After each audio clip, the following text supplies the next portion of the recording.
Vamos a comenzar con nuestro debate elcano número 10, es decir, completamos la primera decena de debates de este tipo.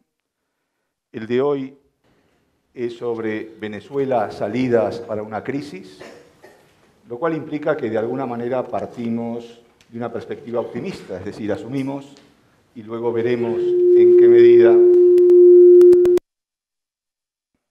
esto es posible, que hay más de una salida para la crisis venezolana. Antes de proseguir, déjenme comentarles que el próximo debate, el número 11, tendrá lugar el próximo 6 de junio y será dedicado, cómo no, a las elecciones en Reino Unido. Un tema también importante y de interés. Bien, para hablar de la situación actual en Venezuela y sobre todo del futuro venezolano, que es lo que más nos importa en este momento, es decir, qué perspectivas de salidas hay, si realmente las hay. Tenemos con nosotros, en primer lugar, a Ana Ayuso. Ana Ayuso es investigadora senior para América Latina en el CIDOB, el principal think tank catalán en temas de relaciones internacionales y uno de los mayores de España en la materia. Ana es doctora en Derecho Internacional Público y máster en Estudios Europeos por la Universidad Autónoma de Barcelona y ha completado estancias académicas en distintos centros de Brasil, como la Fundación Getúlio Vargas, el Colegio de México, la Universidad de Sussex, entre otras. También tenemos con nosotros, a mi derecha, a Manuel Hidalgo, que es profesor asociado de Ciencia Política y de Sistemas Políticos Comparados en la Universidad Carlos III.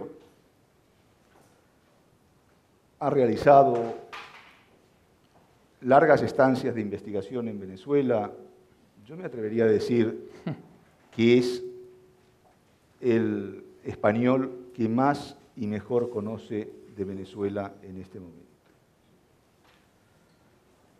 Y finalmente tenemos a dos economistas venezolanos. A mi izquierda, Miguel Ángel Santos, que es Senior Research Fellow en el Center for International Development en Harvard, en la Universidad de Harvard.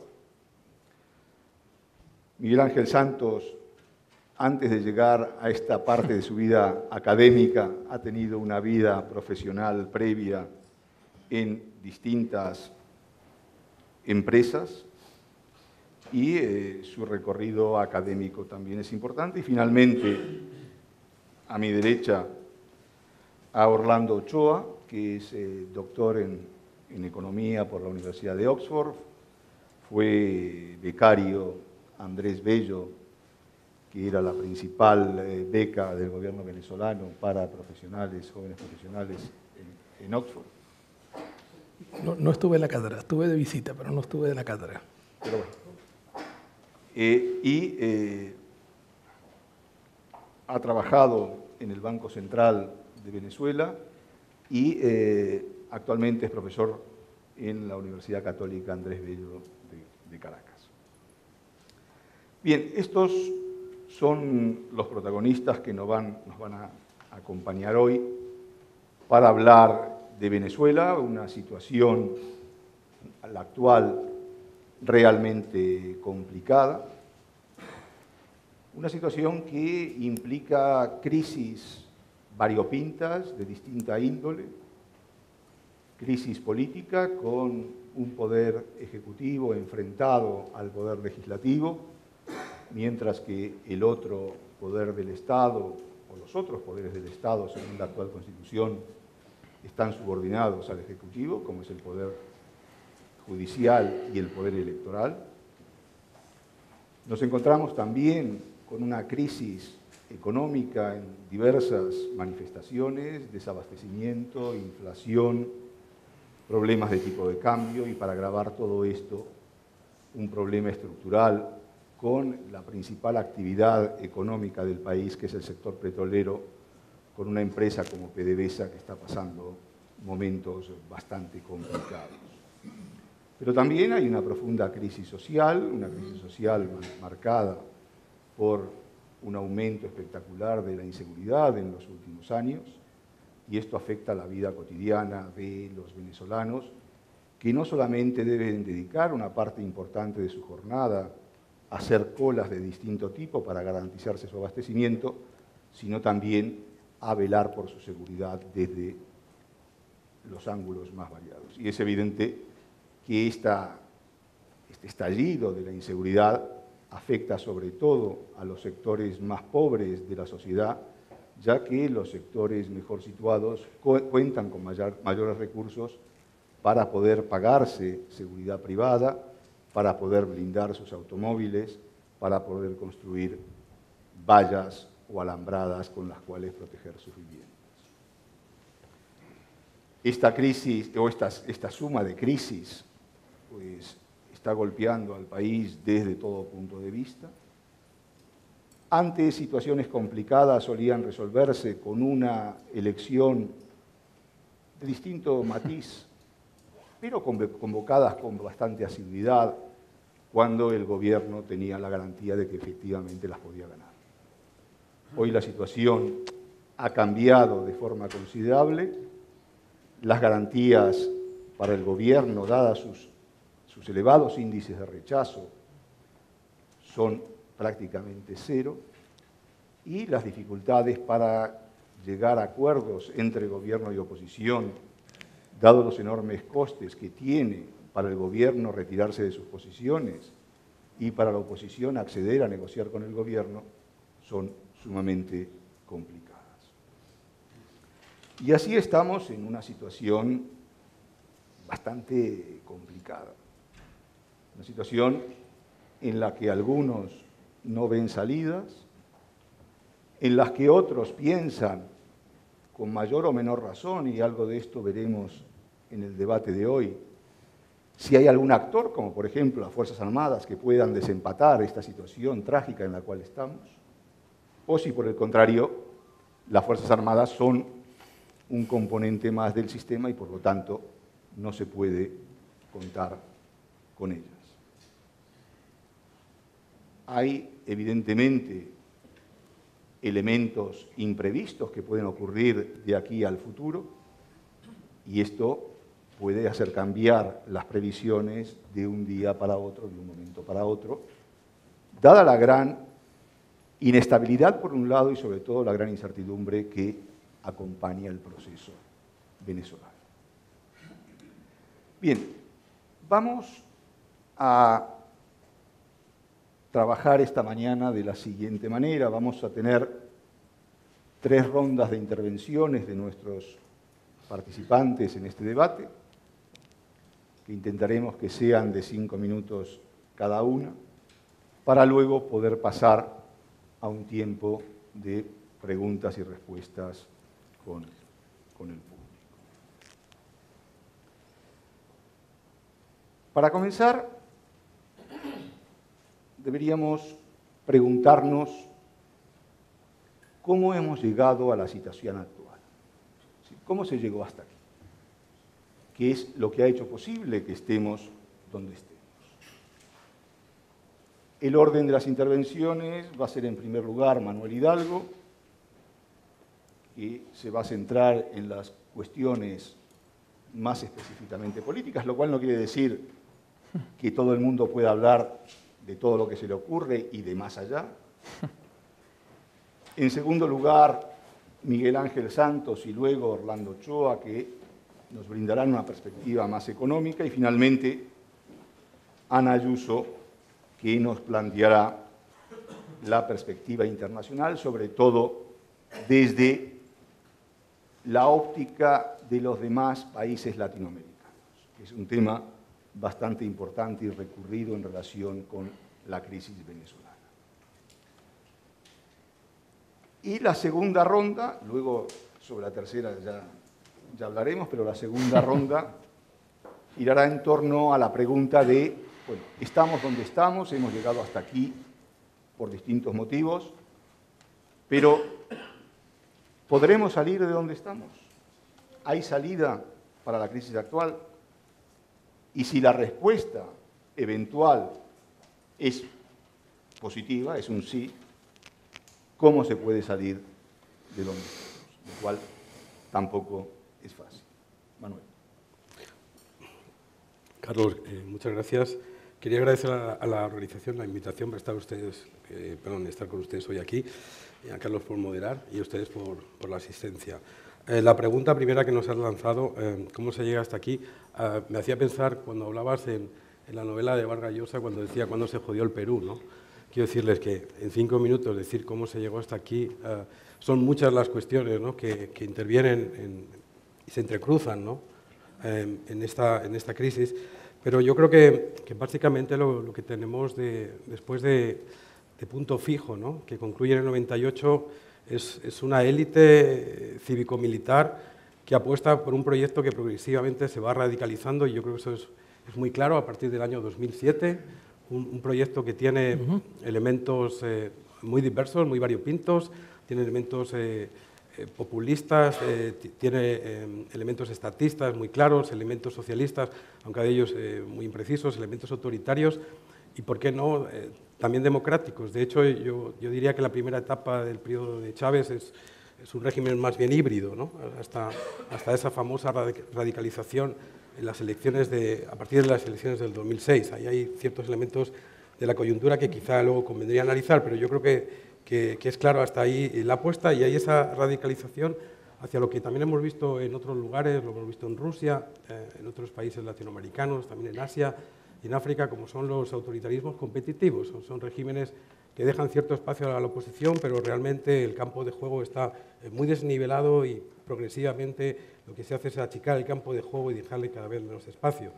Y a esto hay que sumar un factor estructural de Venezuela que ha conformado, por supuesto, su desarrollo social, político y económico, como ha sido el petroestado, porque ahí básicamente es lo que se va a aprovechar el chavismo en un periodo de alto crecimiento de los precios petroleros, es en apostar por ese modelo estatista que realmente hubiera sido inviable, todos lo sabemos, de no ser por ese aluvión de petrodólares recibidos. De hecho, y aquí tenemos economistas que tienen más autoridad que yo en eso, calculando el ingreso petrolero de Venezuela después de la independencia, sí, hasta ese momento del aluvión, y luego calculando el dinero que ingresa Venezuela entre el año 99 y 2015, que pueden ser por ingreso petrolero aproximadamente 870.000, 890.000 millones de dólares, más del endeudamiento en el que incurre el país. Exacto. El ingreso de ese periodo es muy superior a todo el ingreso en todas las etapas precedentes. Y cuento esto porque yo creo que eso a la élite política le da un margen de maniobra muy amplio.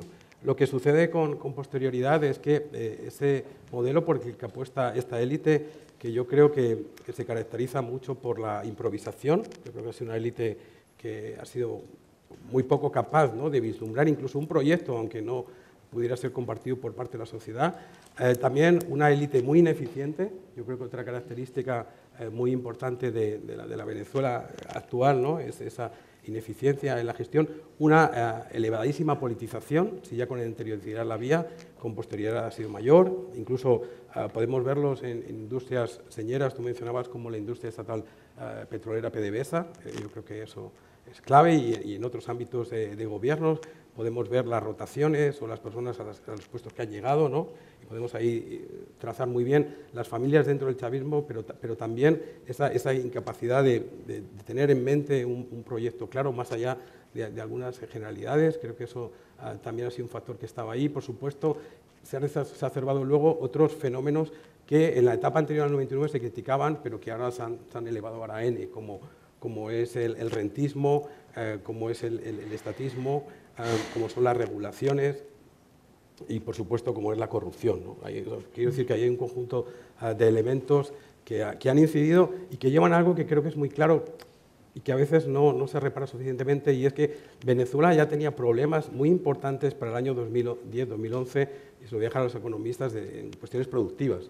Muchos apuntan a la caída de los precios del petróleo a partir del 2014, ¿no?, cuando Venezuela entra, ¿no?, en un periodo de crisis muy aguda. Podemos hablar del colapso con posterioridad, pero para mí, y hablando con economistas allá y analizando mucha data, ya para el año 2010-2011 se veían esos problemas que luego se acusan mucho más a partir del desplome de los precios a partir del 2014. Pero hay que tener eso en cuenta, con lo cual lo que quiero decirles aquí a ustedes es que Chávez deja una herencia, si vale la expresión, económica muy grave, ¿no? Muy grave. Y lo que hace la élite que toma el relevo es radicalizar ese proyecto, es una huida hacia adelante, dejando todavía mucho más espacio a un actor que hoy tú mencionabas, Carlos, es clave, como es la Fuerza Armada, ¿no? Deja muchas esferas de influencia, lo vemos en una administración todavía mucho más sobredimensionada, ¿no? Que tiene muchos espacios, tienen dominios reservados, ¿no? En algunos ámbitos económicos, entre ellos la distribución, ¿no? de alimentos, etcétera. O sea que yo creo que ahí esa apuesta por esa radicalización está clara y por supuesto, una élite que no tiene ni de lejos el carisma, ¿no? que podía tener Hugo Chávez, porque el modelo anterior, a fin de cuentas, a Maduro, si queremos, al gobierno Maduro, se sostenían dos variables macro fundamentales. Uno, el liderazgo de Chávez, ¿sí? El carisma, y otro, los precios del petróleo, ¿no? O el ingreso petrolero, hasta donde daba su margen. Pero esas dos variables que cambian de manera abrupta, ¿no? a partir del año 2013 una y el 2014 otra. Entonces eso hace que la situación progresivamente se vaya tensionando más, porque esta élite radical apuesta ya no tanto por un autoritarismo competitivo, como decía, es decir, un autoritarismo en el que se deje cierto espacio a la oposición y haya elecciones muy desiguales, sino que yo creo que ya ahí da más un giro hacia un autoritarismo más hegemónico. Y me quedo aquí de momento. Gracias. Muchas gracias, Manuel. En relación precisamente con la Fuerza Armada, recientemente un venezolano, un gran analista de la realidad venezolana, señalaba en relación con los militares que mientras Chávez vivía, los militares dependían de Chávez, pero con Maduro depende de los militares, y eso es precisamente un gran cambio. Miguel Ángel. Sí, bueno, buenos días, muchísimas gracias al Instituto Elcano por la invitación. José Carlos Díez, que es un buen amigo y no pudo estar hoy aquí, me puso en contacto con Carlos, y a todos ustedes por su interés en Venezuela. La primera pregunta que nos ha sugerido Carlos de cómo llegó Venezuela hasta aquí es una de las cosas que más sorprende a la gente que está fuera de Venezuela, cómo un país se ha podido arruinar de una forma tan acelerada. Y para los que estamos adentro es extraordinariamente sencilla. O sea, Venezuela se arruina de una manera extraordinariamente fácil de explicar. Porque a partir del año 2004, los primeros 5 años del gobierno de Chávez fueron 5 años bastante parecidos a lo que traíamos antes. Nada bueno, una economía ligeramente estancada, un gobierno muy poco popular hacia finales del año 2003, cuando se hubiesen cumplido sus 5 años en el poder, que era lo que preveía la Constitución anterior, y que a partir del año 2004 empieza a experimentar y a disfrutar de la bonanza petrolera más sostenida en la historia de Venezuela, que le llega del 2004 hasta el 2014 con un breve pestañeo a raíz de la crisis financiera internacional en el año 2009. Y con ese boom petrolero el gobierno se lanzó a promover un boom de consumo, que es extraordinariamente divertido para un gobierno que se dice comunista, un boom de consumo basado en importaciones. Y entonces las importaciones de Venezuela empiezan a dispararse. Cuando Chávez llega al gobierno, las importaciones eran 15.000 millones de dólares. Cuando Chávez nos gana las elecciones en el año 2012, las importaciones fueron 61.000 millones de dólares. Entonces, todo el boom de consumo estuvo financiado, tuvo como contraparte un enorme boom petrolero, con un detalle adicional. El gobierno de Chávez aprovechó el boom petrolero y que los mercados internacionales siempre están dispuestos a prestarles al que les sobra dinero para multiplicar la deuda externa venezolana de 25.000 millones de dólares en 2006 a una cifra que hoy en día nosotros estimamos en 160.000 millones de dólares. O sea que a Chávez no le bastó la bonanza petrolera, el boom de consumo que él promovió necesitó también de una enorme cantidad de endeudamiento. Y entonces, en paralelo, el gobierno fue expropiando toda la estructura productiva de la economía, pero esa expropiación no tuvo la consecuencia inmediata que tuvo en otras partes del mundo, porque la gente seguía consumiendo. De manera que cuando nosotros llegamos a las elecciones del año 2012 y veíamos que aquello no se podía sostener, un venezolano promedio consumía en volumen 40% más que cuando Hugo Chávez llegó al poder en el 98. Entonces era extraordinariamente difícil de hacer el argumento que Venezuela se acercaba a un colapso. Había ocurrido un colapso productivo, las empresas expropiadas, aluminio, telecomunicaciones, electricidad, empezaron a abultar sus nóminas con gente que no tenía nada que ver, como está reconocido en los mismos informes de auditoría, el caso de PDVSA y Electricidad de Caracas, nada que ver con la operación, empezaron a perder volúmenes de producción acelerada, pero ese equilibrio que es que un gobierno que haga eso se queda rápido sin dinero y entonces hay una elección, en Venezuela no se da porque Venezuela atraviesa un boom fenomenal. Ya hacia 2014, como bien dice Carlos, con el petróleo en 100, el gobierno venezolano estaba sufriendo un déficit de 18 puntos del PIB en sus cuentas fiscales. O sea, estábamos hablando de un gobierno que llevó la economía a unos extremos nunca vistos en América Latina y como consecuencia ha producido una ruina también con muy pocos precedentes. Venezuela en los últimos 3 años ha perdido 29% de su Producto Interno Bruto. No hay ningún otro precedente de país arruinado en un trienio a esa velocidad, como no sea el de Cuba, que perdió 30% en medio del periodo especial cubano que ocurrió a raíz de la caída del muro de Berlín. Entonces estamos hablando de una economía que está totalmente quebrada, que destruyó su capacidad de producción, que hoy en día no tiene cómo seguir importando las cosas que importaba, pero tampoco tiene cómo sustituirlas con producción local. Otro de los resortes que ocurre en una economía normal, ya no puedo importar, entonces devalúo, y entonces hay un aparato productivo local que dice, pues ahora vale la pena producir aquí lo que no vamos a poder importar más. No es el caso de Venezuela. El aparato productivo está estabilizado, está completamente arruinado, y no hay ninguna posibilidad de que Venezuela sustituya con producción y empleo local la enorme caída que ha habido en las importaciones. En medio de esa circunstancia, un gobierno que se dice socialista le ha hecho default a todo lo que camina en el mundo, aerolíneas, compañías de medicina, laboratorios, a todo, a la ONU, que tienes que pagar una cuota de 83 millones ahí para sentarte, tampoco, pero ha pagado religiosamente la deuda externa. Entonces la cuenta... Este es mi propio timer de 5 minutos para ser respetuoso con mis compañeros. La cuenta que el gobierno venezolano viene sacando hace un tiempo es cuáles son las exportaciones petroleras cuyos volúmenes han caído aceleradamente. Este mes pasado en particular, los reportes de los barcos hablan de exportaciones de 1,4 millones de barriles día, cuando Venezuela llegó a tener 2,93 millones de barriles día de exportaciones hace 6 o 7 años. Una caída fenomenal. Y entonces el gobierno dice, ¿cuántas son las exportaciones petroleras? ¿Cuánto tengo que pagar de deuda? Y lo que queda lo importo. Ojo, lo importo a través de una red de militares que participan en el negocio de contrabando de gasolina e importación de comida, a los que se le venden dólares a 10 bolívares por dólar para que importen comida y la venden a precios que nosotros estamos monitoreando en 3.500 o 4.000 bolívares por dólar, y de esa forma mantienen a esta élite militar que los mantiene a su vez a ellos en el poder. Entonces, esa es la situación de Venezuela. La explicación me parece decepcionante porque es extraordinariamente simple. Muchas gracias. Orlando. Sí, buenas tardes. Muchas gracias, Carlos. Gracias a la Fundación, a ustedes. Como ya se han hecho varios comentarios y son pocos minutos, yo quisiera precisar algunas cosas. ¿Cómo llegó Venezuela acá? Y primero, unas pinceladas de largo plazo, porque nos suelen recordar los que llegaron a Venezuela temprano, hace algunas décadas, cómo era un país exitoso. Y déjenme decirles cuán exitoso era si uno pone las cifras, ¿no? Si uno ve las primeras décadas del siglo XX, por ejemplo, del año 25 al año 1960, Venezuela creció 8,06% por 35 años. La población crecía alto, 2,8%, el ingreso por habitante creció 5,07%. Ese fue el periodo económicamente de la edad dorada de Venezuela y por supuesto la de fuerte inmigración. Además, usted puede decir, fue petróleo. Sí, pero ¿por qué no fue petróleo como fue en Nigeria, que fue un caos?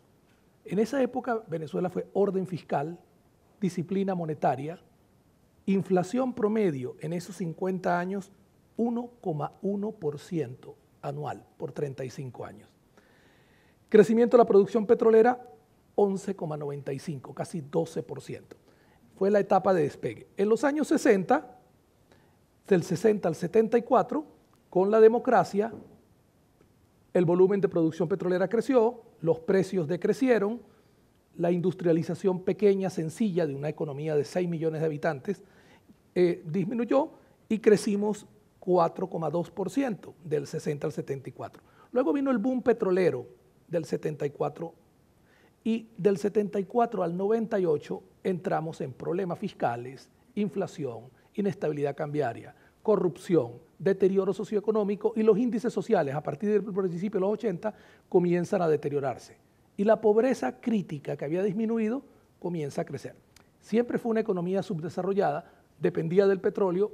Ojo, hace 20 años una cuarta parte de las exportaciones eran industria pesada, petroquímica, agricultura, minería. Hoy en día 95% todo es petróleo y lo que queda son algunas empresas públicas subsidiadas. Del 74 comenzó un deterioro económico y del 98 al 2014, previo al colapso que Miguel Ángel narra de los últimos 3 años, el crecimiento del chavismo del año 98 al 2014 con un boom de consumo, con las ventajas que tuvo, fue solamente de 2,2% el crecimiento del PIB.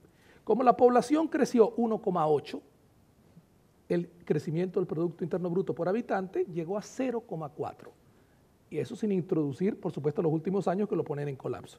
La inflación, 26% anual, sin incluir la de los 2 últimos años, que tenemos 240 y 800, dependiendo de la medición que tomemos del Banco Central, entre 700 y 830%.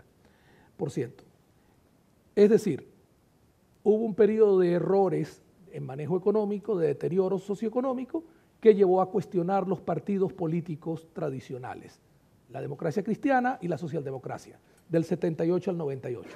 Ese periodo de deterioro de 20 años, sobre todo marcado por grandes errores económicos, lleva luego del golpe a hacer popular a un caudillo militar que decía el problema es el sistema político.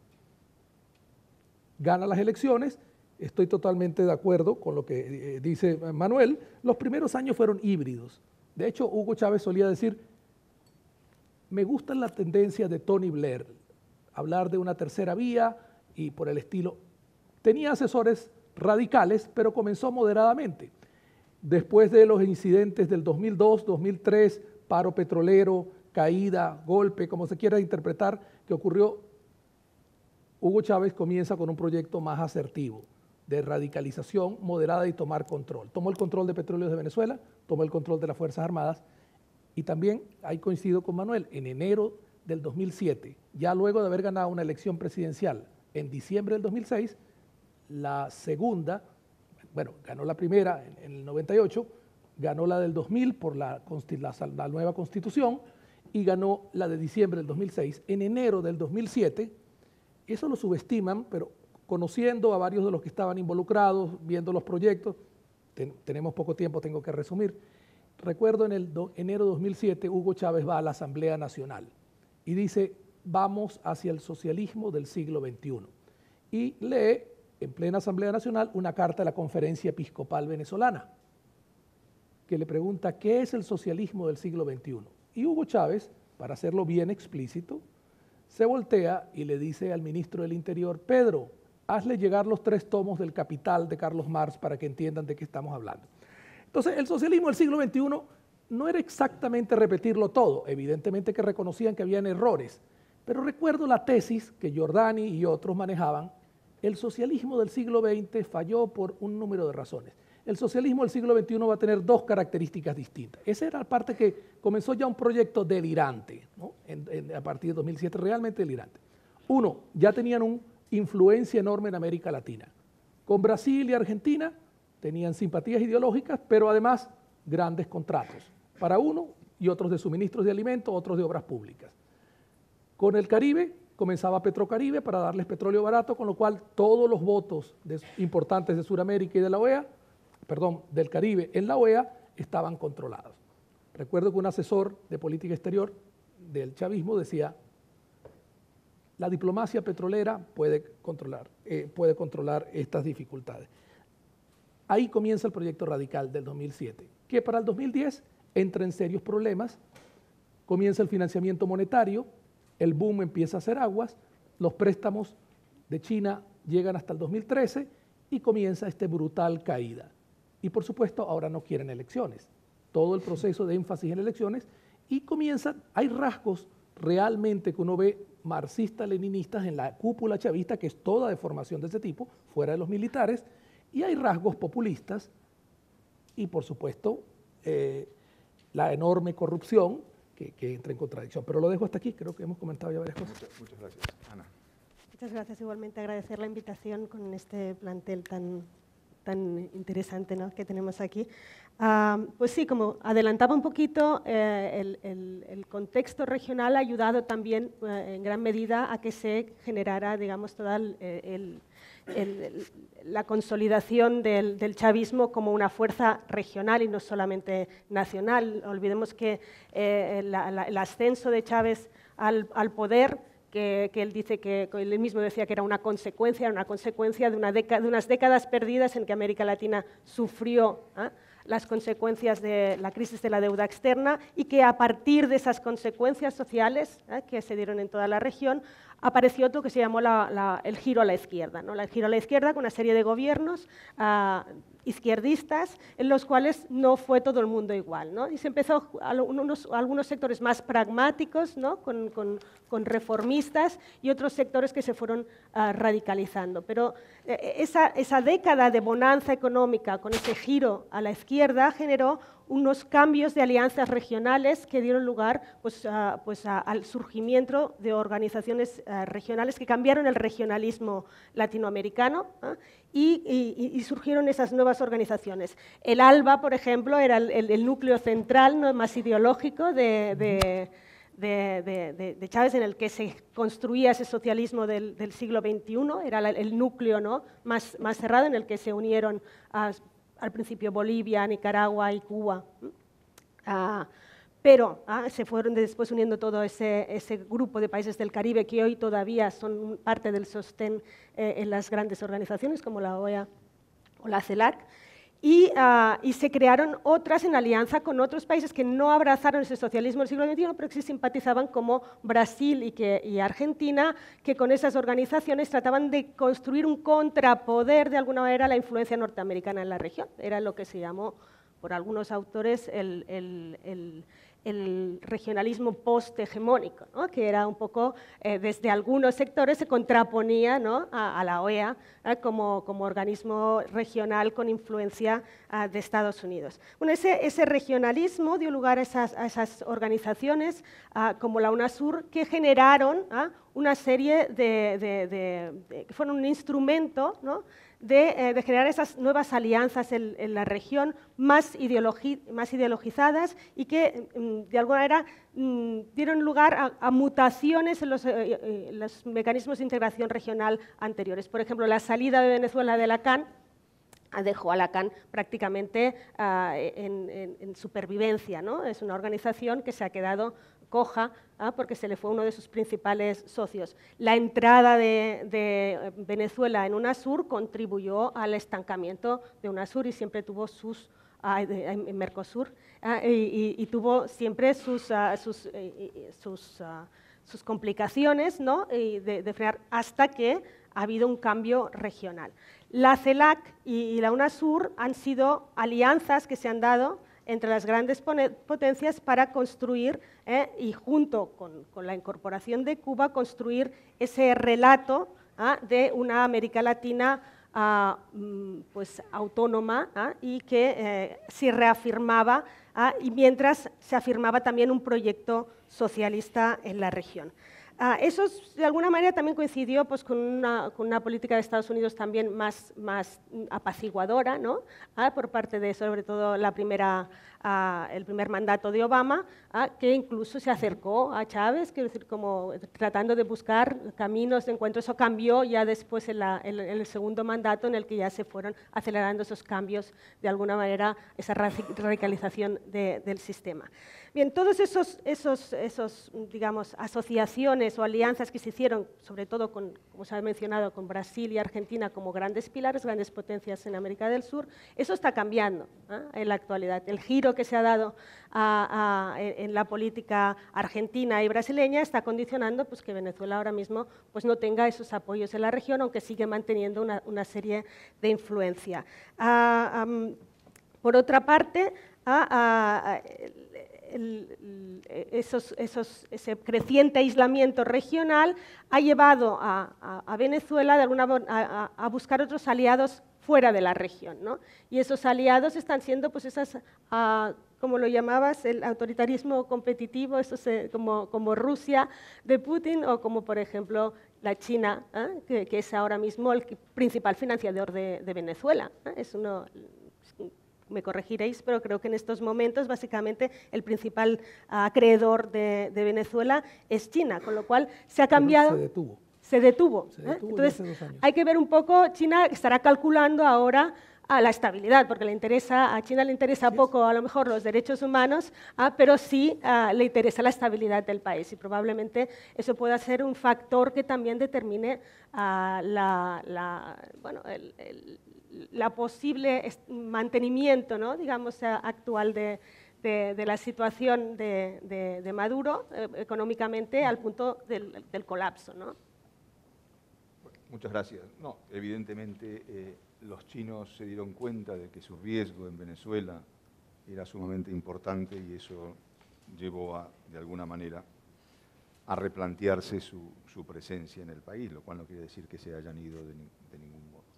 Bien, vamos entonces a pasar a la segunda ronda, viendo si en medio de estas circunstancias y de estos procesos que nos han llevado hasta aquí, hay o no salida para la crisis de Venezuela y en el caso de que la haya, ¿cómo se puede salir?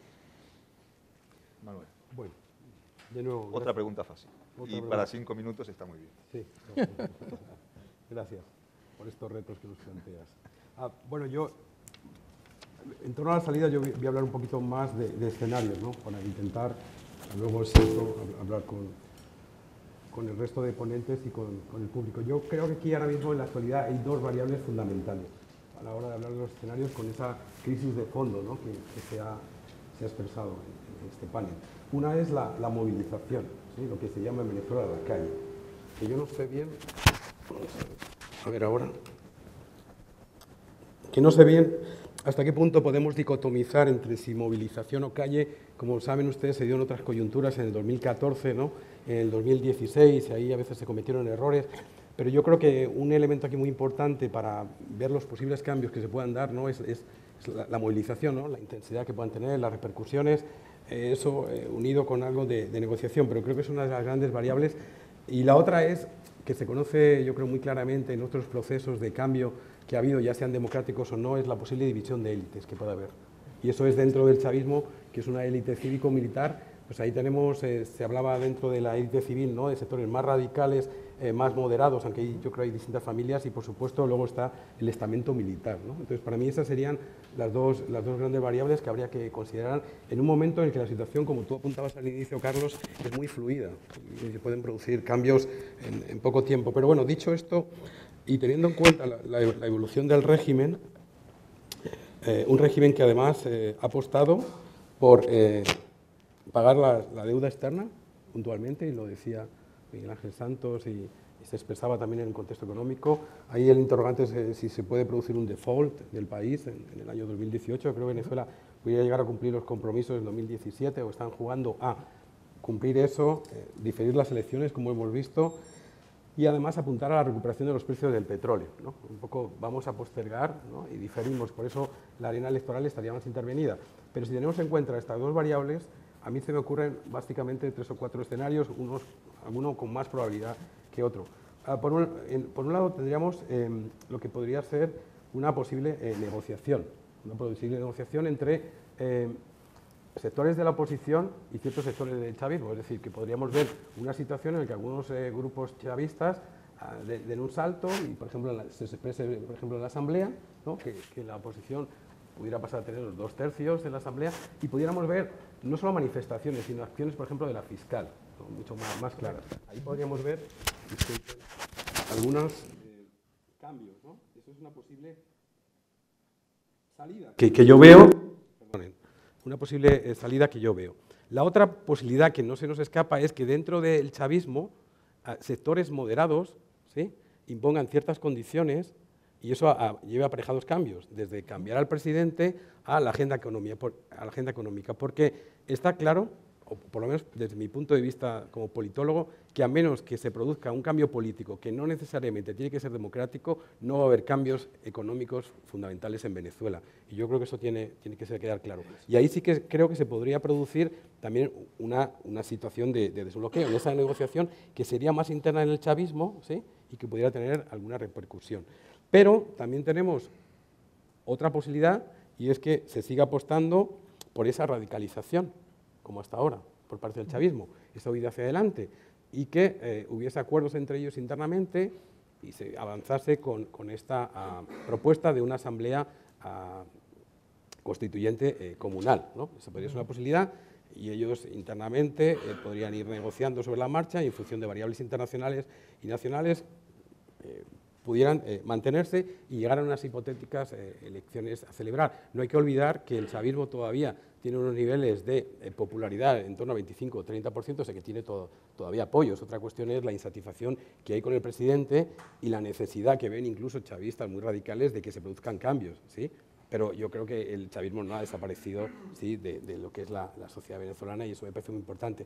Pero junto a esta radicalización también se me ocurre un escenario no tanto de mantenimiento, de continuidad a corto plazo, sino de colapso. Es decir, que ellos opten por la radicalización y que en un periodo de un año o menos la situación colapse y en parte eso obedezca no solo a factores internos de contradicciones, sino a la imposibilidad de asumir los compromisos, ¿no?, de pago. Esa es otra posibilidad que a mí no se me escapa. Entonces yo me movería en estos escenarios desde lo que sería el colapso, ¿sí?, a esta radicalización o negociación. Pero si me preguntas por posibles salidas, yo creo que pasan actualmente porque la oposición siga manteniendo esa presión, porque permanezca unida. En el debate de los últimos años se ha sido si calles, ¿no?, o negociación. Yo creo que tiene que utilizar ambos instrumentos, ahí ser inteligente y, por supuesto, buscar alianzas con ciertos sectores del chavismo. La gran interrogante, y lo decíamos al comienzo, es las Fuerzas Armadas. Y ahí está, lo que se ha estudiado mucho son los costes para los que se van del poder. Porque ahí, como no se les escapa a ustedes, hay grupos, y en parte se ejemplificaba en la narrativa anterior económica, grupos implicados, ¿no?, en determinados negocios, en narcotráfico, ¿no?, han asumido determinados riesgos y entonces ahí va a depender un poco de esas posibles negociaciones, pero es verdad que puede llegar a una situación en la que los militares, la cúpula militar ahora, no quiera asumir ese gran riesgo y decida apostar por una negociación. Lo dejo aquí, gracias. Muchas gracias. Sí, bueno, la pregunta tiene como dos partes. Si Venezuela tiene recuperación económica, a mí no me cabe ninguna duda, o sea, tengo ninguna duda de que Venezuela, si hay algún país que está en una posición ventajosa para recuperarse y producir un gran rebote de esta ruina acelerada de la que venimos, es Venezuela. Y lo tiene que hacer con sentido común, entonces ni siquiera me voy a extender ahí. Lo que tiene que hacer es implementar políticas neoliberales como las de Bolivia, por ejemplo. Bolivia tiene una inflación de un dígito, o sea, a nadie en Bolivia, a nadie en Nicaragua, a nadie en Ecuador, socios en teoría, socios ideológicos venezolanos, se le ocurre hacer disparates de la magnitud de los disparates económicos que ha concebido el gobierno venezolano. Entonces se trata un poquito de Orlando ya ha puesto uno de los elementos allí que caracterizaba nuestras épocas de crecimiento, bueno, lo que caracterizó la época de crecimiento de Bolivia y de Ecuador y de Nicaragua durante el periodo de boom de materias primas. Hubo una represión política, hubo un deterioro institucional importante, pero en términos económicos esos gobiernos no se lanzaron a imprimir dinero de manera desquiciada, esos gobiernos no expropiaron. Tengo un compañero que fue country manager de Citibank en Nicaragua y me dice, mira, nosotros tenemos un equipo especial dentro del gabinete de Ortega que se reúne con nosotros una vez al mes para ver qué puede hacer el gobierno de Ortega para que las operaciones nuestras vayan de la manera más smooth, de la manera más acelerada posible. Y luego salió Ortega en televisión y va y habla del imperio y la derecha golpista, extremista, fascista, fisicoculturista, pero en la práctica a nadie se le ocurre el disparate venezolano. Entonces, eso en principio podemos pasar a la tercera fase, que será qué cosas específicas hay que hacer. No habría que pensarlo demasiado, aunque hay ciertas diferencias en pequeñas políticas, hay consensos más amplios. La clave de la salida es la salida política. Por lo que describí en mi primera intervención, cualquier reforma que a uno se le pueda ocurrir para empujar a Venezuela en la dirección correcta requiere una pérdida de control del gobierno de Maduro. El levantamiento del control de cambio requiere una pérdida de control de qué militares se premian con dólares a 10. El levantamiento o la eliminación del subsidio de precios a la gasolina le elimina el negocio a los militares que trafican con gasolina hacia Colombia en la frontera. Entonces, todas las cosas que a uno se les pudiera ocurrir pasan por quitarle poder a facciones claves que ayudan a que Maduro se sostenga. Por eso coincido plenamente en que aquí no va a haber ningún cambio económico, ni siquiera maquillaje ni nada, mientras no ocurra un cambio político. Y eso me lleva a lo último a lo que me quería referir, cuáles son las posibilidades de que ocurra un cambio político. Los venezolanos hemos visto protestas de este tenor 2 o 3 o 4 veces durante estos 18 años. Entonces, esas protestas eventualmente han cesado. Se ha impuesto de alguna manera el gobierno, cediendo un poco Chávez a veces, mucha inteligencia y sapiencia política, cede un poco, empuja y poco a poco arrinconó a la oposición. Esta vez creo que hay algunos elementos que hacen la protesta diferente. En primer lugar, los venezolanos que están hoy en día en la calle tienen la certeza de que si se devuelven a su casa, el gobierno le va a pasar a Venezuela una aplanadora al mejor estilo cubano. Es la certeza, no es la suposición.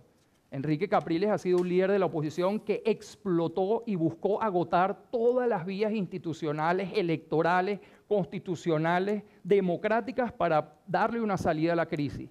Bueno, todas esas vías en este momento han sido agotadas. El gobierno no va a hacer elecciones ni siquiera en el condominio de la Casona, o sea, no puede ganar una elección en ningún lugar. Y en consecuencia no hubo elección de gobernadores y alcaldes. Algunos dijeron que ¿por qué no? Es que la oposición prefirió el revocatorio. ¿Cómo que prefirió? O sea, hay elecciones de gobernadores y alcaldes en diciembre del 16 y punto. No hubo y no se sabe cuándo habrá. Pusieron a la presidenta del CNE a decir que en algún momento en el primer semestre, bueno, ya está por terminar el semestre y ni siquiera ha habido convocatoria. No va a haber en Venezuela ninguna elección, de manera que el gobierno ha cerrado todas las vías alternativas a la calle que existían en Venezuela. Y los que están en la calle tienen la plena certeza de que si regresan o se van de Venezuela, cosa que por la que están optando muchos mientras nosotros estamos hablando, o se quedan en Venezuela a dar una suerte de batalla. La segunda es que, como reporta la encuesta, el gobierno dejó de publicar la encuesta de hogares. La manera de ellos de combatir la pobreza es combatir las publicaciones en donde se certifica el empobrecimiento venezolano. Inclusive llegaron al extremo de despedir a la ministra de Salud por hacer público un informe donde se dejaba cuenta del deterioro de la mortalidad infantil y otras estadísticas en los últimos 2 años. Fue despedida por eso. Entonces la oposición, las universidades privadas y públicas que antes existían, pusieron un estudio de unos 3.500, 4.000 hogares bien segmentados, según el cual 74% de los venezolanos el año pasado perdió 8 kilos o más. Entonces, ¿por qué se los digo? Porque esto trae un elemento nuevo, que ahora la protesta ocurre fuertemente también en sectores populares. Y estos sectores populares no son como la oposición, porque nosotros vamos y protestamos y nos tiran una bomba lacrimógena, echamos para atrás, nos vamos por la otra calle, nos tiran perdigones, nos devolvemos.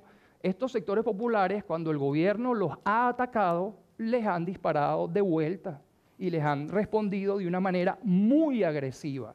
Y esto es lo que ha provocado que haya una virulencia y una violencia prácticamente descentralizada, fuera de control, que es un rasgo que diferencia de forma fundamental este episodio de protestas con los otros que habíamos visto. Entonces la oposición sigue ahí, sigue empujando, logró cierto consenso internacional, Venezuela está expulsado de los mercados internacionales y la gente está en la calle. ¿Esto va a producir un cambio o no? Es difícil de saber, pero es una estrategia muy costosa para quienes están en la calle y muy costosa también reprimirlos para el gobierno, y así el país va caminando hacia una ruina y el cambio político dependerá de cuál es el sector que se viene abajo primero o para el cual estos costos en un momento dado se hacen demasiado elevados. Gracias. Orlando. Voy. Ok, para tomar el tiempo. Bueno, lo que está pasando ahora, ¿cómo salimos de esto? Hay confrontación visible en 3 campos. Uno, en la calle, lo que decimos la movilización de la calle. hay otra confrontación en la comunidad internacional. La OEA, sobre todo, pero con declaraciones de otra serie de grupos. Desde la ONU, de las Naciones Unidas, ahora con su nuevo secretario general, no solamente hizo observaciones, sino que colocó los puntos de la agenda, lo cual para la tradicional moderación de las Naciones Unidas es bastante notable. Calle, movilizaciones de calle, comunidad internacional y otro menos visible, los círculos financieros. Observamos cómo el gobierno está en gestiones financieras desesperadas para poder, en algunos casos, refinanciar o hacer pagos financieros con nuevas operaciones, en otros casos usar algunos activos como garantías para otras operaciones, lo que queda de oro monetario, algunos títulos de deuda, y esas operaciones que venía haciendo, el ruido, el enorme ruido de lo que pasaba dentro de Venezuela y en la comunidad internacional, por ejemplo los debates de la OEA, hizo que varias de las instituciones financieras consideraran que era un desprestigio prestarle a un régimen que se consideraba había roto el orden constitucional y se le consideraba un gobierno autoritario, lo cual agudizó las dificultades. Como estamos observando que China tampoco está dando nuevas líneas de crédito desde el 2013, a pesar de declaraciones recurrentes, lo que hemos visto es que han venido cayendo los saldos y como China no prestó, salieron a negociar con los rusos e hicieron una operación oculta en diciembre, petrolera. Aparentemente esa operación se cayó también, porque los términos que establecen los rusos son, como suelen ser cuando buscan estas circunstancias extremas, difíciles de aceptar, incluso para el chavismo desesperado. Y ahí coincido con Manuel, una de las posibles salidas. Si se sirve la deuda el último trimestre, cuando hay obligaciones pesadas, prácticamente si no hay acceso a nuevo financiamiento, solo les queda reducir las reservas de oro a un mínimo, lo que queda ya en las bóvedas del Banco Central, porque todo lo que estaba afuera ya ha sido utilizado. Segundo, reducir las importaciones de alimentos y medicamentos aún más, lo cual es por supuesto crueldad, ¿no? Y tercero, entrar en default o buscar una reestructuración forzada, de modo que para finales del 2018 a lo mejor ellos pensamos que probablemente van a hacer el esfuerzo de pagar. Es bien conocido que la cúpula chavista tiene buena parte de su riqueza en bonos venezolanos, de manera que tiene un conflicto de intereses. No son los únicos, los empresarios, los venezolanos pueden tener, pero la cúpula chavista tiene un conflicto de interés de servir la deuda por encima de que haya hambre, ¿no? Esas son las cosas de este siglo distintas a las dictaduras y gobiernos autoritarios del siglo pasado. Además, para enero del 2018 se acaba el periodo de 2 años de gracia que dio China para el pago de capital de su deuda. Pagarle a China lo que corresponde por lo que queda del fondo chino, el préstamo de gran volumen, que debe cerrar en el 2010, significa concentrar todos los pagos en menos de 3 años. No hay forma humana que el chavismo pueda hacer eso. Y no sabemos qué va a hacer China, porque reestructurar, ¿cómo? Si el flujo de exportación petrolera está cayendo en términos de volumen. Y el volumen ha caído en el mismo periodo que China le dio los 2 años de gracia, el volumen ha caído probablemente 450,000 barriles. Es decir, se está produciendo 17% menos volumen, el Producto Interno Bruto se contrajo casi 30%, la inflación se aceleró, no hicieron nada en el periodo de gracia para mejorar la capacidad de pago y ahora quieren una reestructuración. Por otra parte, en la parte política, estoy de acuerdo con Manuel, la negociación, aunque no sea visible, la radicalización o el colapso. Hay una que no menciona él, la salida electoral, sí, que luce difícil, pero puede negociarse la elección de gobernadores y alcaldes. La Asamblea Constituyente que Maduro propuso está haciendo aguas en este momento. Hay un sector del chavismo que la está atacando, sabemos que en las Fuerzas Armadas tampoco agrada, y salir a hacer un rediseño de la Constitución con 20-25% es un grave error. De manera que no se puede descartar que ese camino, que era para eliminar elecciones y prácticamente buscar una vía autoritaria, ese camino puede retroceder. Y ese camino no cambia el desastre financiero que estamos hablando para finales de año, principios del 2018. De modo que la posibilidad de una negociación donde sectores moderados del chavismo influyan, en eso también estoy de acuerdo con Manuel, puede ocurrir. Ahora, la oposición necesita ahí un grado de realismo enorme, ¿no? no va a poder conseguir todo lo que quiera, pero puede hacer un cronograma de salida y quizás, si la situación interna del chavismo, los fraccionamientos del chavismo lo agravan, podría plantearse una salida de Maduro, la entrada de otro dirigente chavista y que inicie un periodo de transición con un cronograma electoral. La salida abrupta de que a punta de calle la Guardia Nacional está dando signos de desgaste. Los equipos y el abastecimiento de la represión también está deteriorada, pero solo por ahí pareciera difícil que podamos salir de esto. Gracias. Ana.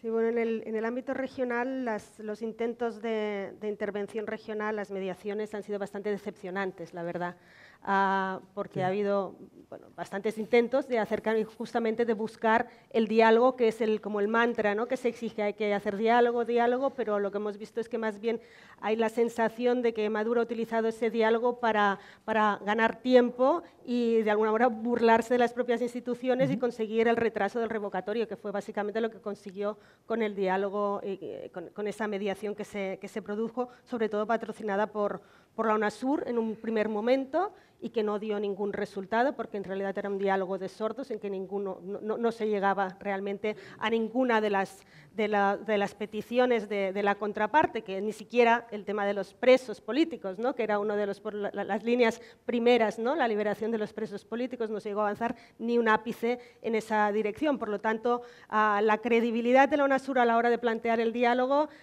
por lo menos desde la parte de la oposición, está bastante puesta en entredicho.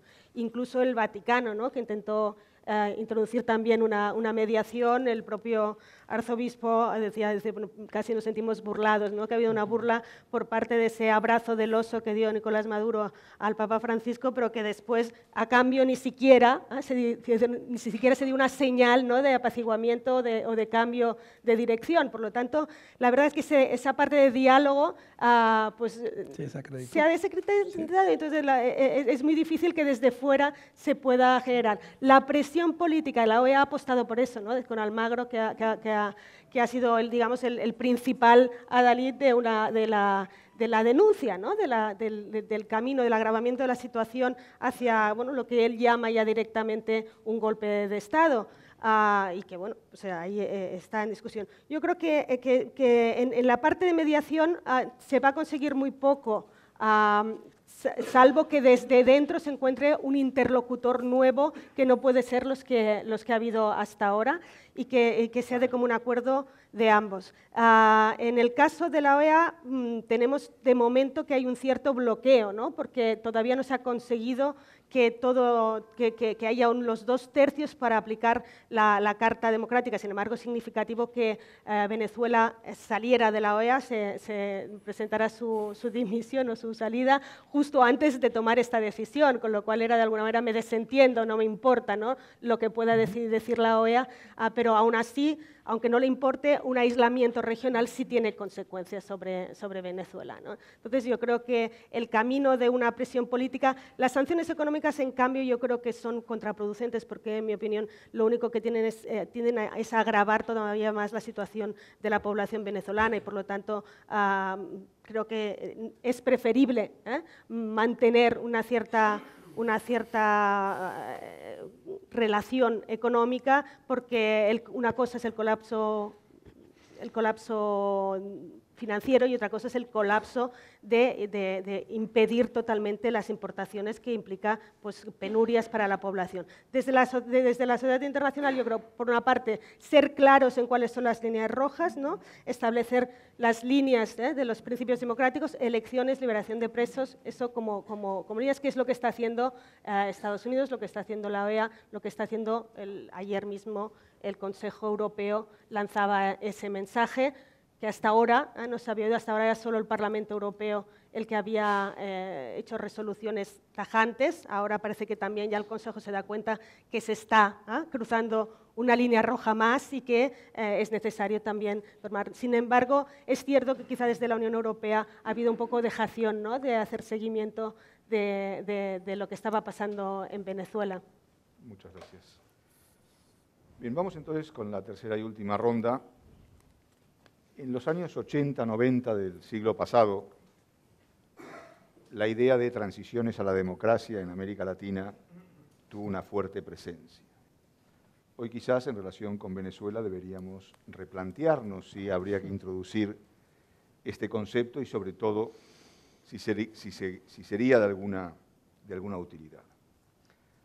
Y en relación con eso, es decir, con ese tránsito del gobierno actual a uno futuro diferente, está la implementación de qué es lo que hay que hacer, qué es lo que se debería hacer. Ha habido un consenso bastante generalizado entre nuestros ponentes de que sin transformaciones económicas no va a haber que sin transformaciones políticas no va a haber transformaciones económicas. Por lo tanto, ¿qué medidas políticas habría que tomar en lo relativo a un gobierno transitorio, a la convocatoria de elecciones y sobre todo un hecho que es sumamente conflictivo, que es el castigo a los responsables de los crímenes cometidos o de los delitos cometidos en los últimos años? Desde un punto de vista económico, ¿qué tipo de medidas habría que tomar? De algunas de ellas ya se ha empezado a hablar, pero evidentemente el control de la inflación es una cuestión perentoria, la eliminación de algunos subsidios también, cómo se ordena o cómo se reordena o cómo sobre todo se recompone el mercado, un mercado que ha sido destruido de forma sistemática en los últimos tiempos, qué política cambiaria se sigue y sobre todo algo que es capital para el futuro de Venezuela, qué se hace con PDVSA. Y finalmente, desde el punto de vista regional, aunque Ana había planteado que evidentemente la mediación hasta ahora ha tenido poco éxito, ¿qué pueden hacer los gobiernos de la región? Y sobre todo se ha hablado del fracaso de la mediación regional, teniendo en cuenta la predisposición del gobierno venezolano de no escuchar razones de ningún otro gobierno regional. Es decir, el único gobierno de la región al que escucha, aunque no sabemos exactamente lo que dice, es al de Cuba. Entonces, bueno, ¿qué se puede hacer o qué debería hacer Cuba en ese contexto? Manuel. De nuevo, Carlos, gracias por tu pregunta fácil, contestar en poco tiempo. Quería un poco retomar lo que habían dicho mis colegas anteriormente en cuanto a las elecciones y escenarios. Le agradezco a Orlando que haya hecho más claro la propuesta, porque yo realmente hablaba de colapso, radicalización, se recuerda, y negociación, y ahí subdividía, y quizá no quedaba claro entre negociación con la oposición o dentro del chavismo, y con la oposición obviamente llevaría elecciones, y eso me lleva a lo que planteabas de que una posible ruta podría ser a la brasileña en su momento, y es decir, utilizar las elecciones para ir transando otras cuestiones, ¿no? Como hicieron con la famosa descompensado, ¿no? en su momento. Y aunque veo a Miguel Ángel reticente con las posibilidades de celebrarse este año elecciones regionales, yo no las descarto que pudiera haber a finales de año. No digo que sean muy probables o el escenario por el que yo apuesto, pero yo no descartaría que dentro de una posible negociación se pudieran celebrar y a partir de ahí, ¿no?, se pudieran producir otros cambios. Otros cambios que yo creo que pasa un poco, no sé si recuerdan ustedes, por uno de los ministros del apartheid, que luego ha sido experto en negociaciones, que ha mediado en algunos conflictos en Irlanda, hasta en Colombia, hasta en otros sitios, Rolf Meyer, que decía una cosa que a mí me parecía muy importante cuando se llegaron allí a unos acuerdos, y era que no era posible los cambios, las transformaciones, desde una posición de creerse superior, porque eso impedía, cuando había esas señales identitarias, o pueden ser de tipo lingüístico, ¿sí?, de tipo étnico, religioso, etcétera, impedía la redistribución de poder. Y yo creo que lo que está en juego en Venezuela, si vamos a esa transición, es esa posible redistribución de poder. Y para eso yo creo que tendría que haber una serie de acuerdos sobre las reglas de esa transición y luego unas reglas posteriores de convivencia, ¿no?, y del régimen. Y ahí voy a dar unas pinceladas, ¿no?, porque obviamente esto es complejo, luego podemos entrar, pero no hay tiempo para mucho más. Yo creo que tendría que haber ahí unos acuerdos importantes políticos para la inclusión de actores y posteriormente para la adopción de medidas económicas, que me parece un tema fundamental. Creo que tienen que adquirirse compromisos para algunas garantías con algunos actores, mal que les pese a algunos, y aunque algunos no quieran, yo creo que eso es muy claro en todos estos procesos. Eso es algo que van a tener que aceptar los los más, entre comillas, fundamentalistas, ¿no? De lado y lado. Yo creo que si no va a ser muy difícil. Y yo creo que también hay que evitar la revancha y hay que controlar la violencia en este proceso. Entonces, para llegar a esa transición y para contestar con un poquito más de precisión, teníamos que saber esa correlación de fuerzas en ese momento. Y lo que caracteriza hoy en día la situación venezolana es la fluidez. Entonces, hasta que no llegáramos a esa situación, me parece bastante difícil predecir este escenario en esa transición. Una transición, y ya cierro con esto, que hoy en día, lamentablemente, me parece poco probable. Poco probable. Gracias. Muchas gracias, Manuel. Orlando. Creo que le toca, ¿no? ¿Hacemos ahí? Muy bien. Bien, sobre qué hacemos. Medidas políticas. Retomo para continuar lo que decía Manuel. Sobre el tema, la salida más probable y que parece la única que aceptaría el chavismo, lo que nos llega por las señales, los que conversan, los que tal, es una negociación de transición. Transición puede ser terminar el periodo de Maduro, sea con él, sea con otro, sea con elecciones regionales, más un cambio político que permitiera hacer los cambios económicos y petroleros de emergencia en ese periodo. No está claro, pareciera que el chavismo tiene eso como una contingencia de último minuto, de última consideración, pero ese escenario pareciera que sí lo han tenido. En la oposición ha habido una línea, una de insistir por elecciones, la salida electoral, otros que enfatizan más la transición. La verdad es que deberían aceptarse cualquiera de las dos y sabemos que por los números electorales Maduro no quiere contarse. La realidad es que no quiere contarse porque pierde cualquiera. Las elecciones de gobernadores, si en este momento ellos tienen 20 gobernaciones y la oposición 3, pasaría a ser exactamente al revés en el mejor de los casos, si es que no la oposición las gana todas. Ahora, otra cosa, castigo o amnistía mutua. Esas son las cosas difíciles para tragar de la oposición. Saber que en una negociación tendría que llevarse a eso, lo cual no significa que no se hayan cometido delitos, pero significa una amnistía a la cúpula y entonces a los presos políticos que ellos harían y justificarían. Sobre cómo pueden ser los aspectos económicos de esa salida, sea negociación, sea electoral, sea colapso. Al día siguiente que haya una decisión de cambio político, el principal problema es cómo detener el colapso económico de Venezuela. En eso hemos estado trabajando distintos grupos. De hecho, en ese tema, Miguel Ángel y yo tenemos una diferencia que hemos tenido y se ha discutido en la oposición, en distintos ámbitos, qué hacer énfasis. Yo soy partidario de hacer énfasis, uno, en lo que es la gran ventaja comparativa venezolana, que es el petróleo. El sector privado está postrado. Hablamos con la industria y con la agricultura y necesitan 2, probablemente 3 años para recuperar y suplir al país. El sector minería requiere inversiones fuertes y además están en litigio las principales minas de oro, no hay forma de levantarlo inmediatamente. El único sector donde, sería largo explicar, donde podemos hacer reapertura de pozos cerrados, optimización de pozos en funcionamiento y nuevos pozos, contratos con terceros, es el sector petrolero. El sector petrolero ha caído rápidamente. Hay barriles fáciles y baratos de recuperar, hay barriles difíciles y caros. Recuperar el flujo de petróleo de Venezuela es recuperar el flujo en divisas y por lo tanto la capacidad financiera. Recuperar el petróleo tiene una característica ahora distinta a la que en el pasado. Requiere que la macroeconomía funcione, porque el mercado cambiario es clave para calcular los costos, las operaciones, para poder realmente financiar y generar una actividad que funcione. Y que el sector privado funcione para poder suplir al sector petrolero.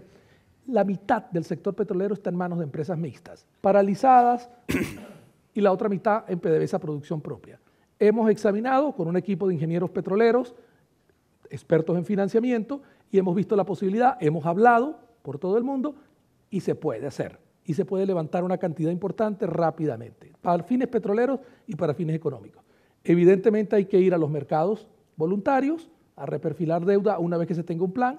El Fondo Monetario Internacional en un principio debe apoyar con asistencia técnica y luego el Fondo Monetario podrá ayudarnos financieramente a complementar los multilaterales y el capital venezolano. Yo creo que se puede hacer una secuencia en todo eso. Ahí hay una pieza clave, la relación financiera con China.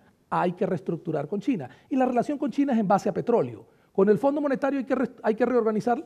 Para cualquier financiamiento del Fondo Monetario vamos a tener que discutir toda la política económica. Con China hay que discutir la política petrolera. Cómo elevar la producción para pagar en barriles. De modo que si hacemos una estrategia inteligente, también creo que la recuperación de Venezuela puede ser bastante rápida. Cuando hemos hecho cálculos y hemos hablado y presentado esto, hay realmente una buena receptividad.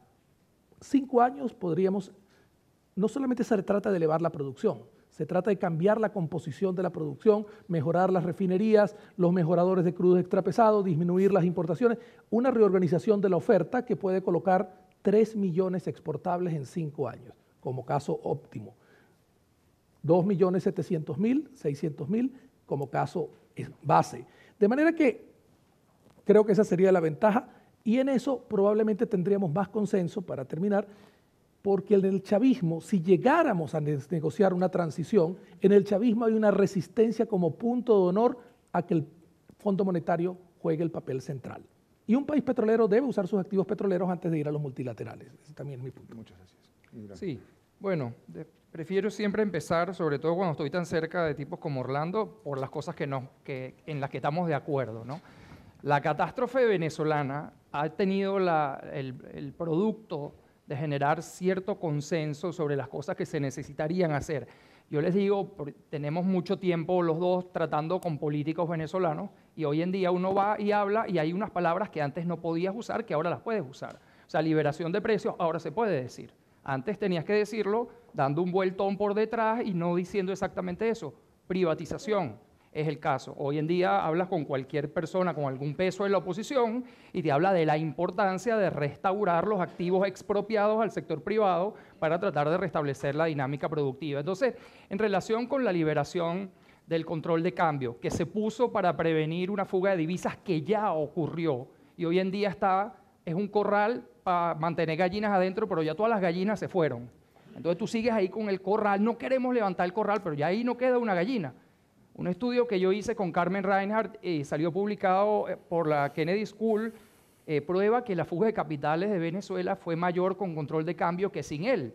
Y en el periodo del control de cambio se fueron de Venezuela 200.000 millones de dólares si uno suma la que se calcula contablemente con base en los balances del banco de la sobrefacturación de importaciones. Entonces, estos son elementos comunes. Hay otros elementos en los que yo estoy de acuerdo con Orlando, pero no veo consenso político en Venezuela. El cambio en la ley de hidrocarburos para que el flujo de caja de PDVSA no condicione el desarrollo de toda la industria petrolera. Hoy en día PDVSA debe tener mayoría por ley en todos los negocios petroleros que se inician. Y como no tiene flujo de caja, no invierte, los socios no invierten, y se ha provocado una caída muy fuerte en la producción. Entonces, para que pase lo que decía Orlando, hace falta que el estamento político venezolano se ponga de acuerdo en cambiar la ley de hidrocarburos para que PDVSA tenga la opción de participar, pero no la obligación. Chávez ya hizo la ley de gas natural así. En gas natural el Estado tiene la opción, no tiene la obligación. Y por cierto, ni con opción ni con obligación se ha hecho nada en términos de gas natural. Habría que empezar a hacerlo, pero lo que quiero decir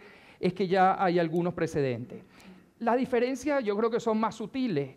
Nosotros pensamos que Venezuela tiene demasiados acreedores en el mundo y demasiados pocos activos. Mientras hablamos y en lo que lleguemos quedarán menos todavía, con toda seguridad dispondrán del oro, venderán Citgo a los rusos, ya lo hicieron, pero tuvieran que dejar de pagar para que ejecuten el pledge. Y llegaremos allí y no habrá activos. Ahora, todo el mundo le quiere cobrar a Venezuela. O sea, Venezuela hoy en día, así como Orlando dice, hemos ido por ahí, yo también he ido por ahí, ¿a dónde voy? Se me aparece alguien que le quiere cobrar a Venezuela. Se me aparecen los chinos, se me aparecen venezolanos de oposición. O sea, yo di una charla en Fedecámaras en enero y al terminar se me acercaron 2. Mira, pero lo de reestructurar es inevitable. Coño, pues nosotros tenemos ahí también nuestros ahorros. O sea, yo tengo gente dentro del gobierno que nos echa una mano de forma clandestina para hacernos una idea de los números, porque se han dejado de publicar las cifras. Y esa gente dice, mira, pero el default es inevitable. Las vacaciones de los chamos salen de esos cupones, de esos bonos, chicos.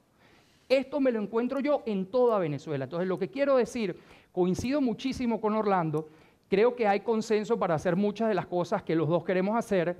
Creo que Venezuela, la única fuente de dinero que no ha agotado en el mundo, y cuidado si en la galaxia, es el Fondo Monetario Internacional, que presta a tasas de 1%. Entonces a mí me parece una sinvergüenzura por la semántica y por comprar el discurso chavista que ha enrollado al Fondo Monetario Internacional en una bata de diablo, mientras nos salimos a endeudar con los chinos a 20% y con los rusos a 25%, y el Fondo Monetario Internacional le presta a Venezuela al 1%. Pero no, Fondo Monetario no. Oye, pues Chávez dijo y los chavistas. No estoy de acuerdo, creo que tuviera que tener un rol, Orlando también, simplemente es un tema de qué puede ser más preeminente en un momento dado, y por supuesto que entiendo que hay una sensibilidad política, pero es que vamos a tener que superar muchas sensibilidades si le queremos dar una vuelta distinta a Venezuela. Yo creo que la economía no es tanto problema, creo que veo mucho más consenso de lo que veo diferencia. Nosotros tenemos un plan, y la última vez que estuve en Venezuela, y con esto cierro, Andrés Choleter, que es un amigo mío, alumno mío, que es presidente del Consejo Municipal de Petare, el barrio pobre más grande de Caracas, me dijo, uy, ¿por qué no haces esa presentación en Petare? Estásela presentando aquí a los políticos, empresarios, eso es una cosa incestuosa. Vamos a hacerle esa presentación a la gente de Petare. Y entonces, por supuesto, sin PowerPoint, un poquito más hablada, montamos una reunión en José Félix Rivas en Petare con unos 70 vecinos. Lo que yo aprendí de esa reunión es que la gente entendió. O sea, la gente entiende que las expropiaciones y las nacionalizaciones fueron una ruina. Están clarísimos. La gente entiende que el control de precios provocó la desaparición de los alimentos, de las medicinas, del pan, de todo, y entienden perfectamente que no funciona. Lo que la gente no entiende es, si esto no es, y ya yo sé que esto no es, ¿qué es lo que es? Y en ese qué es lo que es, más allá de estos tecnicismos que hemos mencionado, es ¿qué rol juego yo ahí? O sea, me preguntan mucho, ¿quién me protege a mí en ese escenario? O sea, me preguntan mucho, ¿y si hacemos eso y no viene inversión extranjera? Entonces, ¿de qué dependeríamos? Me preguntan cosas que son más humanas y que me llevan a pensar que la oposición tiene que montar una narrativa. Chávez tenía una narrativa. Tú le preguntabas a Chávez qué hora es y él le daba play a la narrativa y empezaba. El imperialismo se llevó los recursos de los pobres y ahora el capitalismo mundial, etc. Entonces, nosotros necesitamos ese casé y después te decía, bueno, son las 4. El imperialismo te reclama, Miguel. Ajá. Entonces nosotros necesitamos una narrativa que cuando la gente lo oiga diga, eso que él está diciendo es lo que me pasó a mí, me explica y sé cuál es mi rol dentro de esa transformación. Y creo que ahí es donde hemos logrado avanzar menos. Gracias. Ana.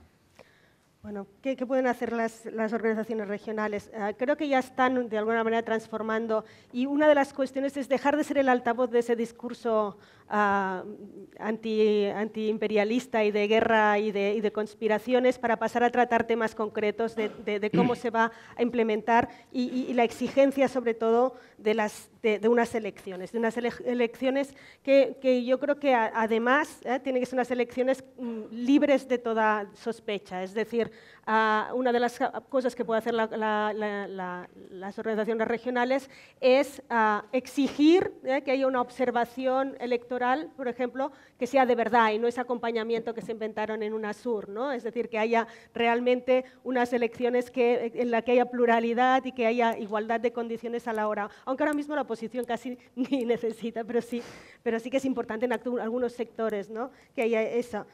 Respecto al tema de cómo gestionar esa supuesta amnistía de los que están involucrados en los crímenes. No, yo eso creo de la amnistía a las élites yo lo veo muy difícil que se pueda asimilar. Otra cosa es buscarles una salida digna, y ahí sí que la comunidad internacional a lo mejor puede poner ese puente de plata para determinados sectores que realmente son muy difícilmente reciclables cuando ya se han involucrado en según qué tipo de temas como el narcotráfico, que no hemos mencionado aquí, pero que hay unos sectores que están realmente involucrados. Ahí creo que va a ser muy difícil que eso se... Ahora, sí que se debe garantizar seguridad a aquellos sectores que a lo mejor han colaborado porque estaban dentro de la administración y tal, pero a esto sí darle seguridad de que no va a tener represalias. Es decir, eso hay que ser muy claro por parte de la oposición de que no habrá ese revanchismo. Y ahí también la comunidad internacional puede apoyar. Pero ahí hay un tema también grave que no habéis mencionado, pero yo creo que uno de los sectores más denigrados dentro de esa desinstitucionalización que ha tenido el régimen es el sistema judicial. Una de las últimas encuestas que he leído es que menos del 40% de la población piensa que el sistema judicial funciona. Eso es un problema muy grande de credibilidad porque eso ha generado esa impunidad. Entonces, apoyar a una reforma también del sistema judicial en el que se garantice el derecho a la justicia por parte de la ciudadanía. Creo que eso es otro de los temas importantes. Y Cuba, por acabar, Cuba ahora depende de Venezuela todavía. Entonces, igual que lo hacen algunos países del Caribe, una de las cosas que puede hacer la comunidad internacional es garantizar suministros a estos países de tal manera que la dependencia de Venezuela disminuya y eso haga que, que no estén dando un apoyo que simplemente obedece a una necesidad, ¿no? Creo que eso es algo que también puede hacer la comunidad internacional, es decir, ayudar a que estos países se pongan, digamos, se alineen en una respuesta regional a lo que va a ser una deriva autoritaria. Muy bien. Muchas gracias. Bueno, vamos a pasar ahora a la última parte de este debate con intervenciones y preguntas que ruego sean concretas por parte del público.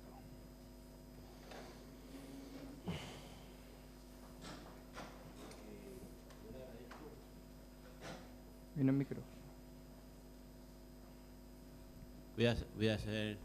Muchas gracias por la ponencia, muchas gracias por tu presencia, Malamud, y a todos los venezolanos y a los que no son venezolanos. Voy a ser muy breve, voy a hacer un minuto. Yo creo que Venezuela, el único perjuicio que ha sido el chavismo, que ha destrozado a Venezuela, ha aniquilado a Venezuela y ha destrozado todos los valores venezolanos. Y lo segundo, quería preguntarle, ¿cómo es posible que Venezuela, un país tan rico, teniendo el petróleo como arma económica, se vea en la pobreza? A mí se me cae la cara de vergüenza que Venezuela sea tan rico y esté así.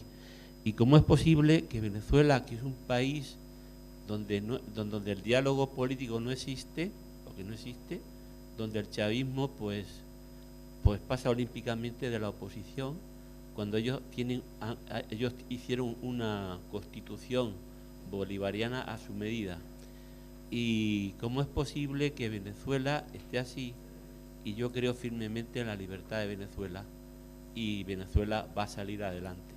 Muy bien, gracias. Susana Gratius.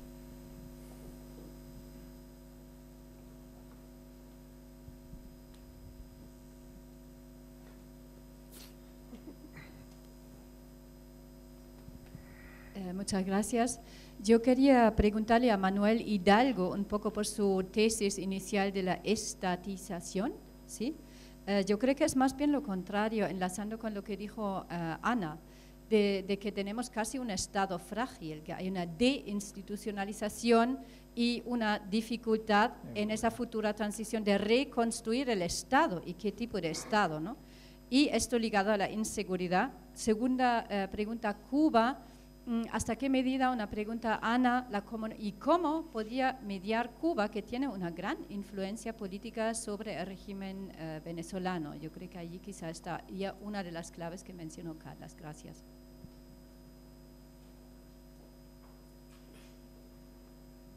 Sí, buenos días. Mi pregunta va dirigida para cualquiera de los participantes que me quiera contestar.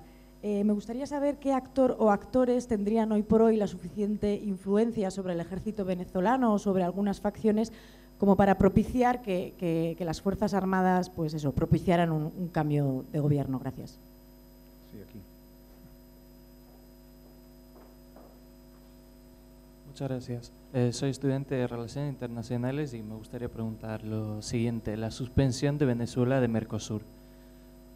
¿Qué efectos ha tenido sobre Venezuela? Creo que está claro que la suspensión le ayudó a Mercosur en cuanto a la negociación con la Unión Europea, etcétera, pero ¿ha tenido una repercusión solamente simbólica sobre Venezuela o el efecto es real y se siente en el gobierno y entre la gente? Muchas gracias. Sí, ¿alguna pregunta más? Sí,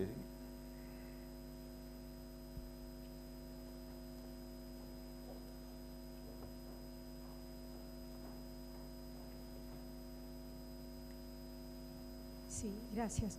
Esta es una pregunta que va dirigida a la persona que mencionó una conferencia que había dado en Petare no hace mucho. Miguel Ángel Santos. Porque evocó la preocupación de, en parte por lo menos de sus interlocutores, en relación a qué garantías tenían para el futuro en el caso de los cambios que puedan ocurrir, que de hecho yo creo que van a ocurrir.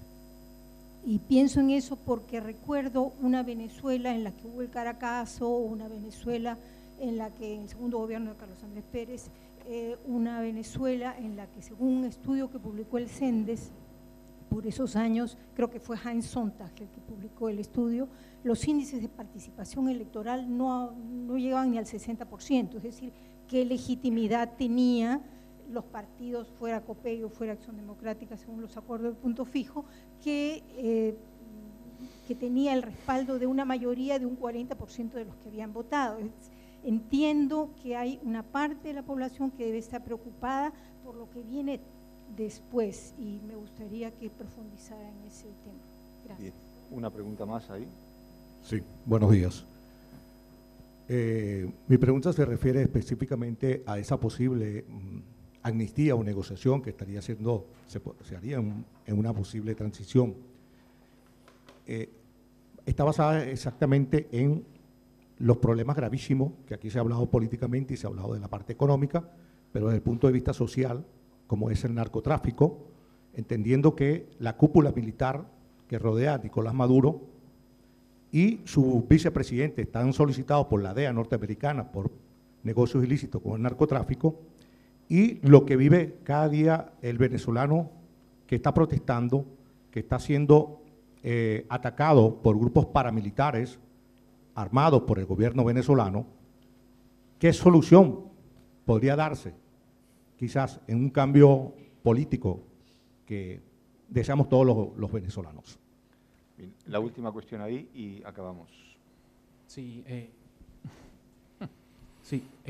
tengo dos preguntas, una para Miguel Ángel Santos, que se hizo un artículo con Douglas Barrios que fue publicado en Pro Da Vinci, que hablaba un poco de que Venezuela nunca ha crecido más de 5 años seguidos económicamente, ¿no? Bueno, o quizás un periodo de no más de 5 o 7 años, digamos, nunca ha sido extendido. ¿Qué posibilidad o qué probabilidad le darías de tener un cambio político, digamos, en el próximo año, la factibilidad que haya un crecimiento sostenido con una política que haya que hacer de ajuste? Y la segunda pregunta, también para Orlando o para Miguel Ángel, ¿qué mecanismos de paliativos sociales se están planteando ante una transición? Porque gran parte de la población venezolana es dependiente del Estado de una manera u otra, bien sea por fines partidistas o por el tamaño que tiene en la economía venezolana el Estado. Gracias. Bien, muchas gracias. Vamos entonces ahora a las respuestas. Cada uno de los ponentes tendrá 3 minutos para responder a todo lo que quiera. Vamos a empezar en el sentido inverso a lo que ha sido tradicional. Ana. Bueno, sobre Cuba, que quizás es el que ha quedado más en mi tema. Efectivamente, Cuba tiene influencia en Venezuela, pero es una influencia que tampoco sabemos hasta dónde llega, ¿no? Realmente Maduro sí ha tenido una gran relación con Cuba y realmente se dice que precisamente la elección de Maduro tenía que ver bastante con las preferencias del gobierno cubano, pero en estos momentos, como decía, Cuba es dependiente de Venezuela y para Cuba es también, el riesgo de colapso de Venezuela es también un riesgo para Cuba. Por lo tanto, yo creo que sería posible buscar intentar una solución pragmática para que Cuba ayudara en una transición, y siempre y cuando se le garantice de alguna manera que va a seguir teniendo las provisiones de petróleo que hasta ahora ha tenido, cosa que la oposición yo creo que no está por la labor, pero entonces yo creo que ahí sí que podría haber una cierta negociación. Hay quien pone todas las culpas de lo que sucede en Venezuela en Cuba, ¿no? Pero en el fondo, quiero decir que quien ha gobernado el país no son los cubanos, ¿no? Otra cosa que las influencias hayan sido las que hayan sido, pero los que han gobernado han sido venezolanos, ¿eh? Por tanto, hay una influencia clara, pero no es una responsabilidad directa. Sobre todo lo de Mercosur, el resto lo dejo para los demás, porque... a ver, la influencia que pueda tener ahora mismo es corta en el tiempo, porque fue en diciembre que fue expulsado, pero sí, efectivamente, Venezuela en los últimos años estaba importando más de Mercosur que el tema de alimentos y tal, por lo tanto le puede afectar. Pero es que ya le está afectando el tema de las divisas, o sea, Brasil ahora también es uno de los que está intentando cobrar de Venezuela, ¿no? Entonces, de alguna manera, eso forma parte del colapso de las importaciones. Sí le perjudica a Venezuela, porque tenía un acceso preferente a las importaciones, porque exportar Venezuela, o sea, Brasil pensaba que iba a hacer un gran negocio con la entrada de Venezuela en Mercosur. Creo que al final no le ha salido tan bien, porque no sabe si va a cobrar la deuda que tiene con Venezuela. Pero en estos momentos, primero, el periodo es corto, pero sí es verdad que ahora mismo Venezuela no está en ningún tratado comercial, o sea, ni con Mercosur, ni con la Unión Europea, ni con Estados Unidos, por lo tanto, su acceso al mercado es caro, ¿no?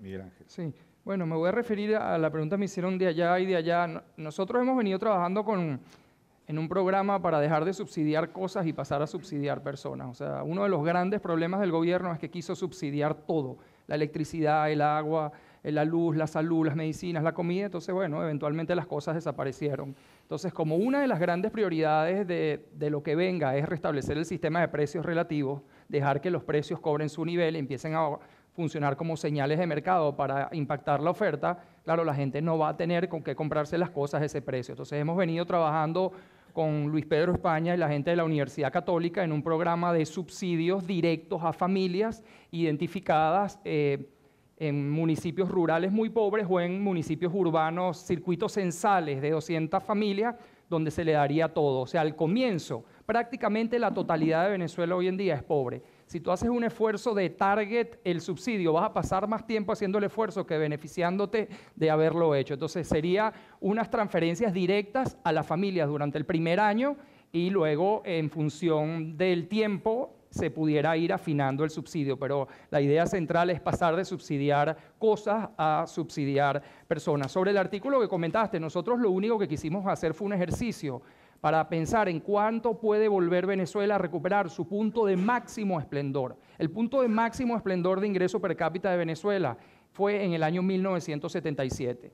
Y nosotros concluimos con algo ahí que yo creo que es un mensaje optimista. Si se hacen las cosas bien, en 10 años Venezuela puede tener el punto de ingreso máximo a partir de esta destrucción. Dos cosas. El sector no petrolero es esencial en esa recuperación, porque ese es el sector que provee el empleo y porque el petróleo, Orlando decía el volumen que podíamos exportar, 3 millones de barriles, eso es lo que Venezuela producía en 1965. El petróleo, si fuéramos a repartir barriles por cabeza, a cada uno le toca 82% menos que en los 60.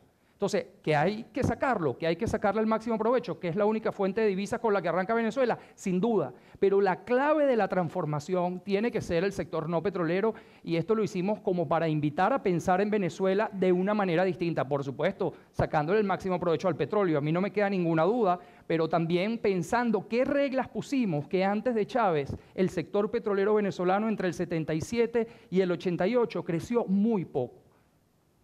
Muchas gracias. Orlando. Bueno, yo voy a tomar por el tema, la pregunta tuya económica, algo de petróleo, y termino con el tema político. Sí, si uno toma de la mitad del siglo XX, de la segunda mitad del siglo XX, el crecimiento estrella fue en los años 70 con el boom de precios. Pero si lo miramos más atrás, como decía, desde el año 25, cuando Venezuela comenzó a ser el primer exportador de petróleo del mundo hasta 1970, y se ven las características: orden fiscal, prudencia monetaria, un régimen cambiario estable, un fondo de reservas del Tesoro que actuó como un fondo de estabilización. Se dice que eso es una idea moderna, pero hay por lo menos 2 países que lo tienen desde el principio del siglo XX, Cuba y Venezuela. La Cuba, por supuesto, de antes, ¿no? Tuvimos un periodo de 35 años con crecimiento de 8%. ¿Y qué tenía?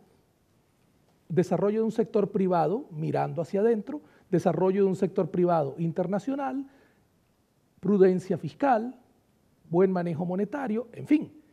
Eso, en cierta forma, es emulable a la reconstrucción de Venezuela. Esta vez no somos un país de 3 millones de habitantes, agrario, como éramos en 1925, somos un país de 30 millones de habitantes que puede montar sectores de ventaja comparativa en distintas áreas. El sector petrolero, incluso argumentando que tiene 30 años de vida, si los cambios en la energía, si vemos que el sector automotor va a pasar a usar más vehículos eléctricos, etcétera, si hacemos como la Shell asume que en 20, 30 años tendremos un plató, una meseta de no crecimiento de la demanda petrolera, debemos usar al máximo eso. Exportar 3 millones de barriles con $2 de brecha con el West Texas, porque la calidad del petróleo venezolano significan 63.000 millones de dólares, duplicar en 5 años lo que exportamos ahora. Y eso es porque estamos reactivando parte de los 18.000 pozos cerrados que tenemos. Entonces, ahí se puede hacer. Y el crecimiento, hemos tenido periodos más largos de mejor desempeño. Lo que pasa es que no miramos mucho atrás cuando fue la edad dorada. En ese sentido, entiendo que los últimos años fueron más difíciles. El tema militar, los ilícitos, la amnistía. La amnistía lo sugerimos que eso es algo que se puede proponer para ambos bandos. Puede ser que se acepte o no, o a lo mejor que se proponga un puente de plata, como dice Ana, para salida de estos señores. Pero más allá de eso, en ningún momento se ha planteado que los ilícitos de droga o los ilícitos internacionales van a ser protegidos. Y hasta donde yo he hablado con algunos dirigentes chavistas, lo tienen perfectamente claro. Y lo que me han dicho son las responsabilidades de los que están metidos en eso, historias que me contaron además de particulares militares con nombre y apellido. No estamos hablando de docenas, estamos hablando de unos cuantos oficiales a los cuales les llegaron contactos de la guerrilla colombiana a decirle, mire, la revolución bolivariana es anticapitalista, la cocaína es parte de la decadencia del régimen, ¿por qué no la pasamos? Usted nada más cobra porque lo dejemos pasar. Y comenzaron los negocios así con eso. Entonces, está bien focalizado. No es una actividad reputada, no es una actividad que tiene jefes como carteles en México que pelean contra... En Venezuela está más atrasada porque los últimos 10 años fue mucho más rentable contrabandear gasolina, que cuesta $0.01 y se podría vender a varias veces el precio, hacer operaciones del régimen de control de cambio era más rentable que la droga. Las operaciones de la droga fueron sobre todo importantes del 2004 al 2010 en el combate con Uribe. Después quedó más bien focalizado, no es tan grande. En la discusión, la oposición los llama narcoguerrilla, el chavismo lo llama a la oposición, los llama apátridas, ustedes saben, eso es parte de la cuestión, pero no se trata realmente de los extremos de ese punto. Los colectivos armados, ese es un punto por el cual cualquier gobierno futuro que venga vía votos o vía transición necesita el apoyo de las Fuerzas Armadas. El único sector que puede detener a los colectivos armados es las Fuerzas Armadas. Si las Fuerzas Armadas, porque hay divisiones, no está toda con Chávez y con el chavismo, sabemos de signos, en fin, de cosas que no pueden, por supuesto, de eso no se habla abiertamente. En las Fuerzas Armadas hay una mayoría silente, crítica, como la proporción del país, 70-80 en contra. Pero tienen que estar callados a diferencia del mundo civil. Tenemos que ser abiertos, así como Hugo Chávez y Maduro hicieron una purga de militares que tenían criterio distinto, nosotros tendremos que ver quiénes han cambiado y hay posibilidades de conseguir el apoyo de las Fuerzas Armadas porque para reconstruir el país, levantar la industria petrolera, el sector privado, va a hacer falta que las Fuerzas Armadas rectifique, como ocurrió en cualquiera de los países que tuvieron experiencia autoritaria en el siglo XX. Gracias. Manuel, para terminar. Gracias, Carlos. Bueno, son varias las cuestiones y voy a intentar ser muy sintético, ¿no?, en los puntos planteados por el público. Bueno, la primera es una cuestión de precisión conceptual a la pregunta de Susan Gratius sobre estatización. Yo me refería ahí más al modelo económico. Pues un modelo económico se apoya en la estatización y también en las nacionalizaciones, pero eso yo creo que no es contradictorio con esa desinstitucionalización que hemos visto o esa pérdida de capacidad estatal por parte del régimen venezolano que creo que también en un futuro escenario tiene que recuperarse, así que me refería a eso. La otra cuestión, el tema de las Fuerzas Armadas, yo estoy de acuerdo, esa rectificación, de hecho, uno de los retos a futuro es el encaje, ¿no?, de las Fuerzas Armadas, Pero ahí lo que hemos visto en la independencia que han sido un actor clave en Venezuela. De hecho, si vemos los gobiernos militares, ¿no?, autoritarios o regímenes civiles, han sido fundamentales, ¿no?, en la historia. Entonces, ahí va a haber un proceso, yo creo, de negociación, ¿no?, que es difícil ahora vislumbrar, pero en todo caso, para que se produjese un cambio de comportamiento en alguno de estos grupos, ¿no?, en la cúpula de poder, yo creo que ahí tenemos desde sanciones internacionales, ¿no?, algunas muy ligadas, ¿no?, a hechos particulares, ¿no?, de algunas personas involucradas, a las presiones internas o movilizaciones. Puede llegar un momento que los costes de la represión sean tan altos que eso produzca una fractura en las Fuerzas Armadas, porque está ocurriendo. esta es una pregunta que planteaban. Y luego, me parece de ahí también que es muy importante lo que planteabais en el tema económico, el reto este del salir del rentismo, ¿no?, que plantea muchas dificultades, todos lo sabemos, todos estos países, porque si no hay tiempo para ello, pero si descartamos a Noruega, ¿no?, estos países entran ahí en unos ciclos de los que es difícil salir. Y una cuestión que a mí me invita al pesimismo, pero no porque lo sea vitalmente, es que cuando hemos visto procesos de cambio en países petroleros en crisis, la mayoría no tienen transiciones hacia la democracia. Y yo por eso preferiría terminar diciendo que puede haber una transición desde un gobierno, como el que he caracterizado, pero me resulta todavía difícil vislumbrar un horizonte democrático, aunque para mí sería obviamente deseable, ¿no? Bien, muchas gracias. Hemos llegado ya prácticamente al fin de nuestro debate. Lo que queda claro, o en realidad lo poco que queda claro de la situación venezolana, es que el futuro es incierto, los problemas son realmente importantes. Hay una cuestión de la que no se ha hablado, que quizás agrava enormemente mucho más la situación venezolana, y es el influjo del primer peronismo sobre el chavismo, lo cual, si ya la situación tropical de por sí era complicada, le da unos ingredientes mayores, pero fuera de esta digresión, lo que sí es cierto es que la incertidumbre evidentemente caracteriza lo que está pasando en Venezuela. No hay nada escrito sobre el futuro. Va a haber que estar día a día prestando atención a lo que pasa para poder entender las claves de lo que va a ocurrir. Quisiera agradecer la moderación de los participantes, tanto en sus intervenciones como en ajustarse a los tiempos tasados, lo cual nos ha permitido poder llegar sin grandes sobresaltos al final y sobre todo agradecer a todos ustedes su participación aquí. Les recuerdo, como había dicho antes, que el próximo debate del Cano va a ser el próximo 6 de junio sobre las elecciones en el Reino Unido, donde los esperamos otra vez aquí. Muchas gracias y buenos días.